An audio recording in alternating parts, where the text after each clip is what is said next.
Wait, kay Direk, yeah, I discovered na yung mga favorite horror movies ko, siya pala yung nag-direct. Larita, one of the scariest horror movies that I've seen, and we always talk about the character of Pat, kung ano yung pwede namin, ibahin, hindi i-copy-paste for the past Bad Genius sa movie and series. So we want to give him a different, like, personality na pwede namin ipakita. And I really appreciate him because he told us na I want to see you guys after ng show na to maging character actor. Parang hindi lang ito lang mamibigay niya. I want you guys to see like na meron pala kayong different na mabibigay as an actor. And I really appreciate that when we were doing workshop. Kay Jai, wala, parang sabi nga ni Derek, parang magkapatid na kasi kami nito eh. Halos araw-araw kami magkasama, teammate kami sa basketball, and he's one of my closest friend sa showbiz, and he's as real as you can get. One of the most genuine person that I know. And kay Tash, super humble and down to earth. When I first met her dun sa workshop, sobrang bait. Alam mo, hindi mo mafe-feel na parang mulok siya, parang she's just, just being a normal person. I really appreciate her. And of course, kay Haya, we've been working together for this our third project.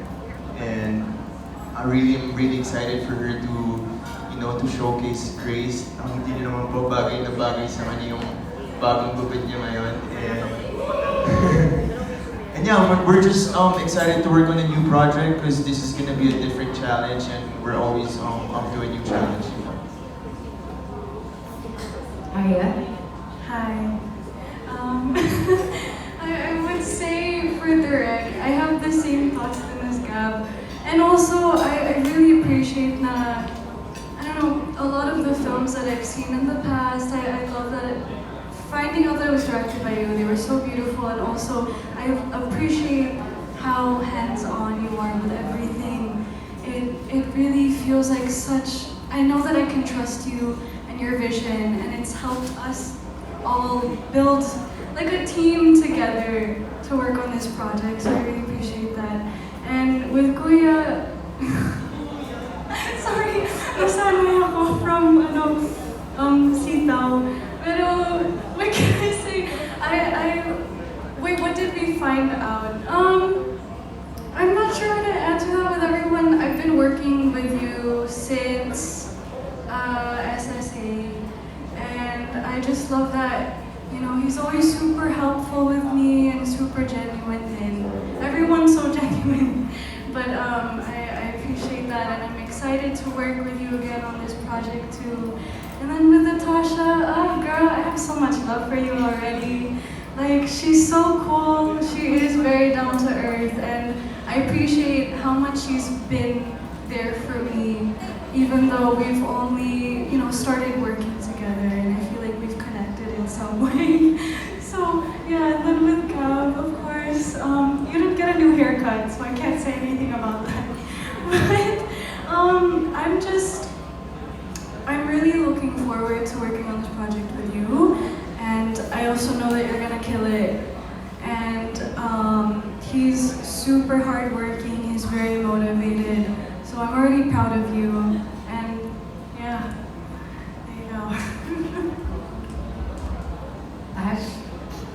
Yung discovery ko po, copy and paste sa lahat, sabi nila. Pero, to summarize it, working with this group of actors with Gab, Haya, Dry, and Direk, of course. Pero, mamaya yung Direk. Sila muna. Working with them three has been such a great experience because ito was yung first project. And of course, I'm coming into it very nervous and wanting to learn. And they've been nothing but so kind. They made me feel so welcome, and it kind of feels like parang I've been working with them already. It was that sense of family, and they're such grounded, humble artists. And I'm so excited for all of you guys to see what they're gonna provide in this project.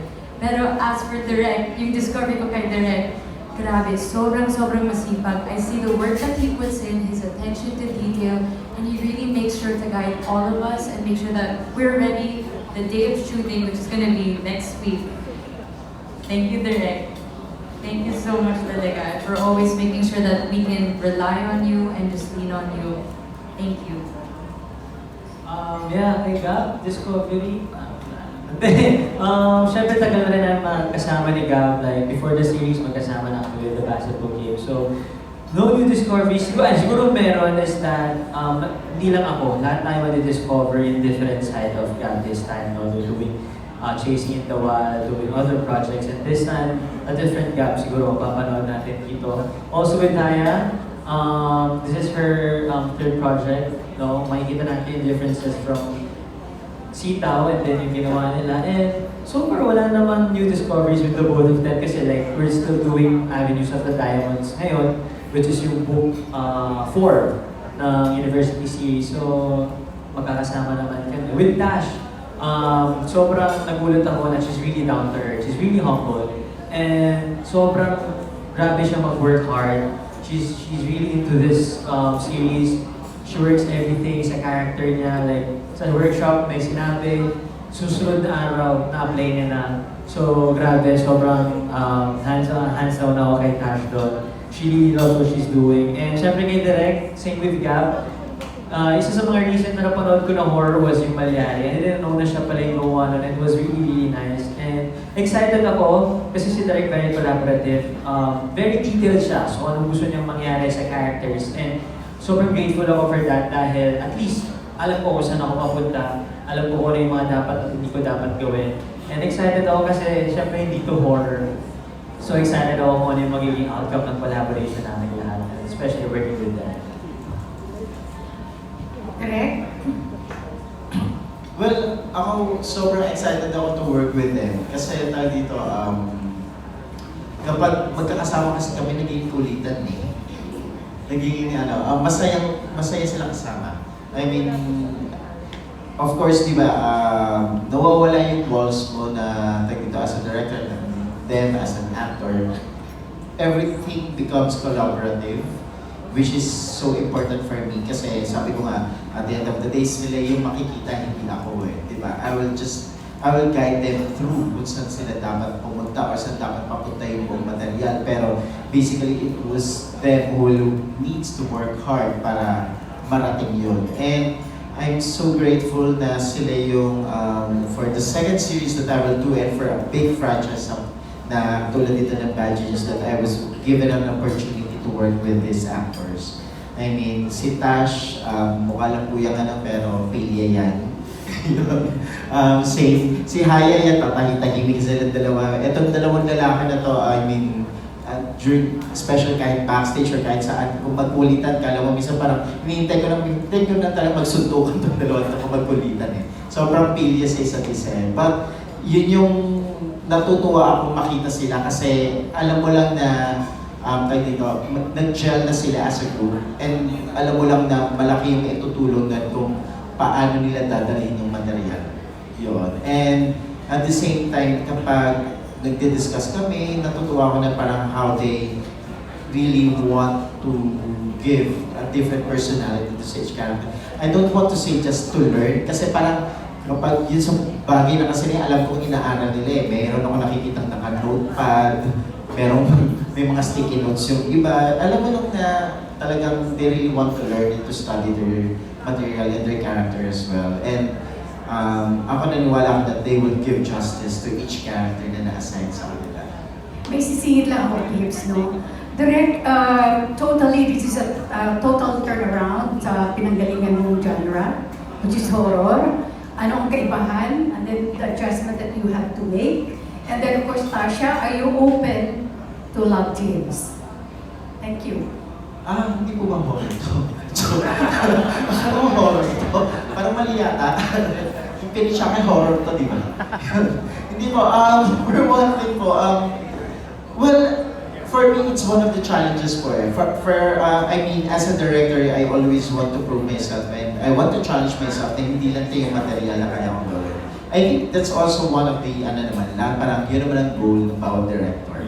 So, to be given a chance to direct a material like this at Genius and then ibang-iba siya, I mean, nakaka-excite ng sobra na parang okay, ano ba yung pwede kong gawin? And then to the point na parang you study each version of the series, and then ano pa yung pwede mong baguhin. And then you study also the personality, not just of the character, but the actors as well. Kasi, syempre, kung ano sila as a person, doon ako huhugot sa kanila eh, for them to become doon sa mga character na gagampanan nila.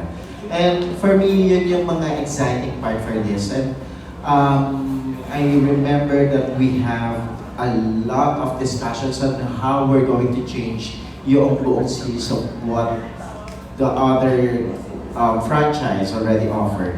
Yung other versions niya na parang saan ba natin ito dadalhin? I mean, alam na natin lahat kung paano mangyayari yung heist from school hanggang sa naging national level. So parang ano ba yung pwede pa natin baguhin? So yun yung mga bagay na parang dinagdag namin sa material. Parang the relationship of Haika, for example, ni Pat at ni Hyacinth, yung kung dito, anong level na ba sila from this series na ginawa nila before, okay, baka pwede natin iangat sa ganitong klase na ng relationship meron sila. Yung mga ganong bagay. And then also for Tash, kasi for Tash, ang hirap ng character ni Lynn. I do remember parang, di ba may discussion tayo, parang the first time that we discuss is parang pinag-usapan natin kung paano yung pwedeng gawin sa character.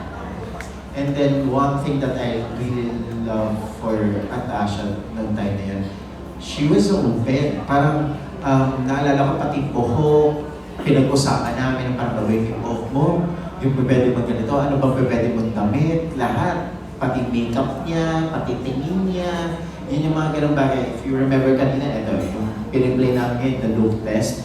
Tag dito, as in, inaral namin, sige, paano pwedeng baguhin yung tsura dito ni Tasha? Or paano ba yung tsura dito ni Gab? Yung mga ganon.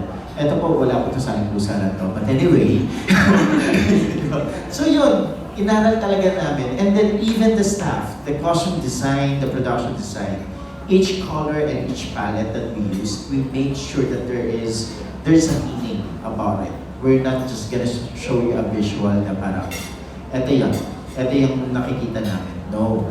We have each color and design na parang unique for each character. Para hindi nyo man ma-verbalize ng viewers kung ano yun, mararamdaman nila kung ano yung gusto namin